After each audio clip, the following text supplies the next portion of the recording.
नमस्कार।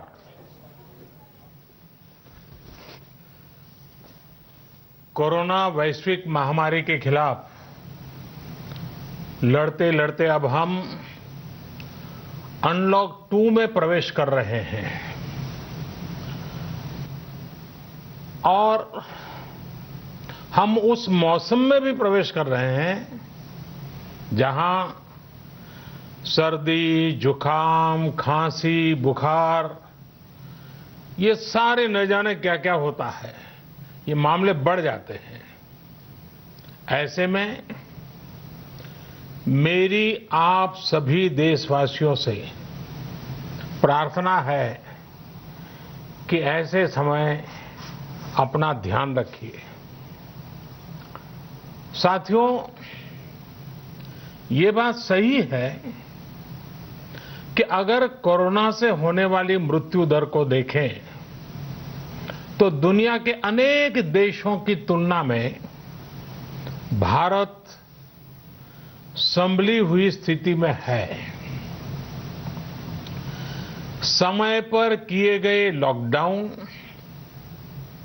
और अन्य फैसलों ने भारत में लाखों लोगों का जीवन बचाया है, लेकिन हम ये भी देख रहे हैं कि जब से देश में अनलॉक 1 हुआ है, व्यक्तिगत और सामाजिक व्यवहार में लापरवाही जरा बढ़ती ही चली जा रही है। पहले हम मास्क को लेकर, 2 गज की दूरी को लेकर 20 सेकंड तक दिन में कई बार हाथ धोने को लेकर बहुत सतर्क थे, लेकिन आज जब हमें ज्यादा सतर्कता की जरूरत है तो लापरवाही बढ़ना बहुत ही चिंता का कारण है। साथियों, लॉकडाउन के दौरान बहुत गंभीरता से नियमों का पालन किया गया था। अब सरकारों को, स्थानीय निकाय की संस्थाओं को, देश के नागरिकों को फिर से उसी तरह की सतर्कता दिखाने की जरूरत है। विशेषकर कंटेनमेंट जोन्स, उस पर तो हमें बहुत ध्यान देना होगा। जो भी लोग नियमों का पालन नहीं कर रहे हैं, हमें उन्हें टोकना होगा, रोकना होगा और समझाना भी होगा। अभी आपने खबरों में देखा होगा, एक देश के प्रधानमंत्री पर 13,000 रुपये का जुर्माना इसलिए लग गया क्योंकि वो सार्वजनिक स्थल पर मास्क पहने बिना गए थे। भारत में भी स्थानीय प्रशासन को इसी चुस्ती से काम करना चाहिए। ये 130 करोड़ देशवासियों के जीवन की रक्षा करने का अभियान है। भारत में गांव का प्रधान हो या देश का प्रधानमंत्री, कोई भी नियमों से ऊपर नहीं है। साथियों, लॉकडाउन के दौरान देश की सर्वोच्च प्राथमिकता रही ऐसी स्थिति न आए कि किसी गरीब के घर में चूल्हा न जले। केंद्र सरकार हो, राज्य सरकारें हो, सिविल सोसाइटी के लोग हों, सभी ने पूरा प्रयास किया कि इतने बड़े देश में हमारा कोई गरीब भाई बहन भूखा न सोए। देश हो या व्यक्ति, समय पर फैसले लेने से, संवेदनशीलता से फैसले लेने से किसी भी संकट का मुकाबला करने की शक्ति अनेक गुना बढ़ जाती है। इसलिए लॉकडाउन होते ही सरकार प्रधानमंत्री गरीब कल्याण योजना लेकर आई। इस योजना के तहत गरीबों के लिए 2.25 लाख करोड़ रुपए का पैकेज दिया गया। साथियों, बीते 3 महीनों में 20 करोड़ गरीब परिवारों के जनधन खातों में सीधे 31,000 करोड़ रुपया जमा करवाए गए हैं। इस दौरान 9 करोड़ से अधिक किसानों के बैंक खातों में 18,000 करोड़ रुपए जमा हुए हैं। इसके साथ ही गांवों में श्रमिकों को रोजगार देने के लिए प्रधानमंत्री गरीब कल्याण रोजगार अभियान तेज गति से आरंभ कर दिया गया है। इस पर सरकार 50,000 करोड़ रुपए खर्च कर रही है। लेकिन साथियों, एक और बड़ी बात है जिसने दुनिया को भी हैरान किया है, आश्चर्य में डुबो दिया है।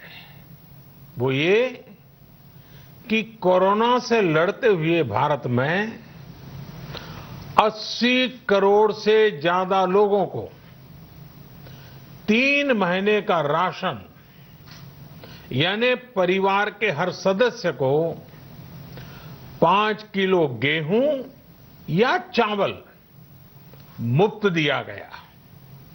इसके अतिरिक्त प्रति परिवार हर महीने 1 किलो दाल भी मुफ्त दी गई। यानी एक तरह से देखें तो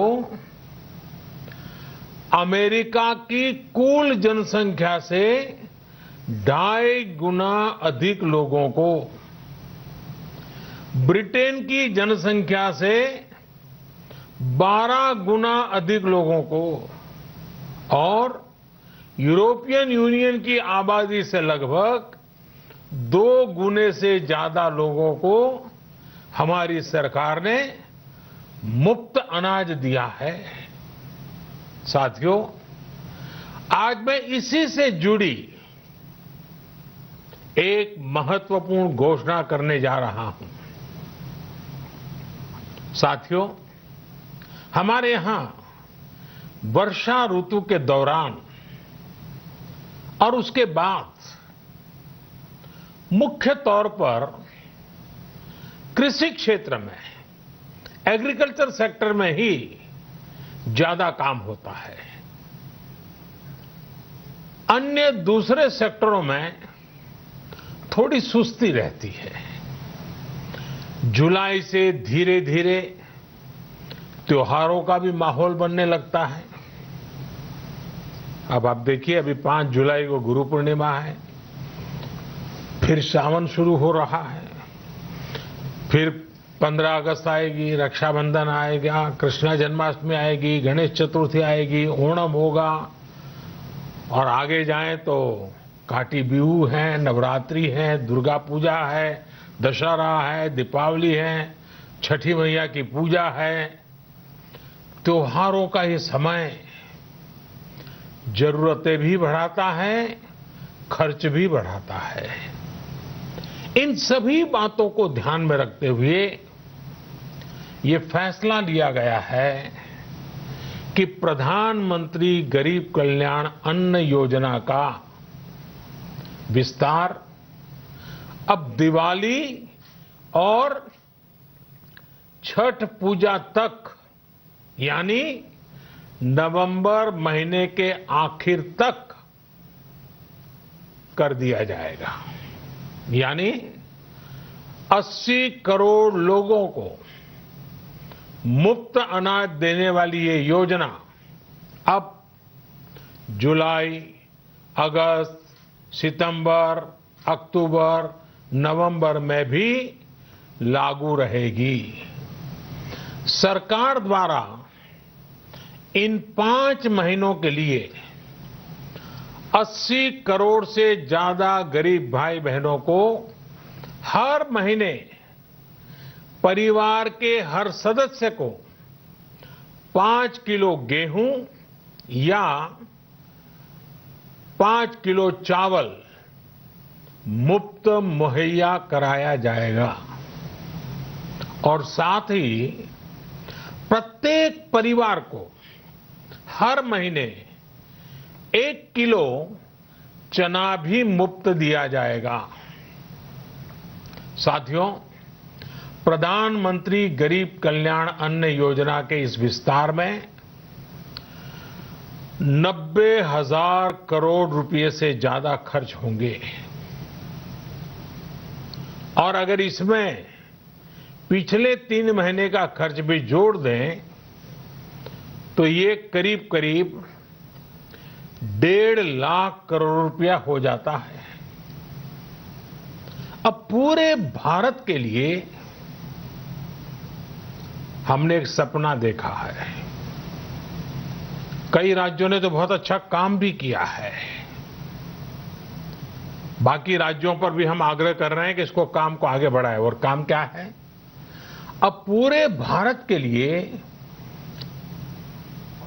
एक राशन कार्ड की व्यवस्था भी हो रही है, यानी एक राष्ट्र एक ration card, one nation one ration card. इसका सबसे बड़ा लाभ उन गरीब साथियों को मिलेगा जो रोजगार या दूसरी आवश्यकताओं के लिए